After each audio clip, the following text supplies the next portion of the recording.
Nawa, Jud. Hakakapit na gibutan, no? Kuyawa. Lain-lain kayo og legs ang ato ang mga candidates for our search for Miss Anyar sa Kasati 2025. Kung atong ikumpara og isda ning legs sa mga kandidata, tulo ni kaklasis isda. No? Na isdang danggit. Naapoy isdang mangko. O niya, naapoy lamingon kanang isdang saminan. Tulo gini ka kategori anak. Kamu na rin bahala ka sa mo itong tulo ha.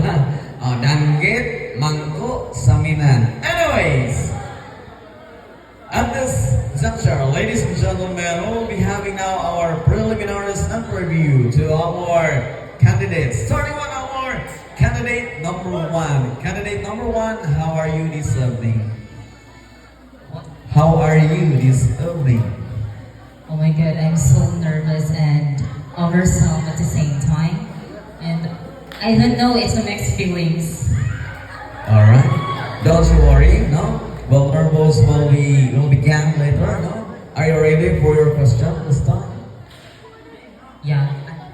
Alright. Here we go. Candidate number one. Your question is, what does being part of the LGBTQ plus community mean to you? Again, what does being part of the LGBTQ plus community mean to you? What does being part of LGBTQ plus community mean to me? Being part of LGBTQ plus community means embracing sisterhood or brotherhood, authenticity, resilience, and solidarity.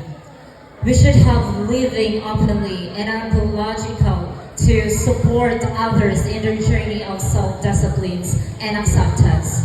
It signifies a shared history of struggles and triumph, a commitment to equality, and the right to love and live in this world without fear. It also fosters a sense of belonging where diverse identities and experience should be celebrated rather than marginalized. Thank you.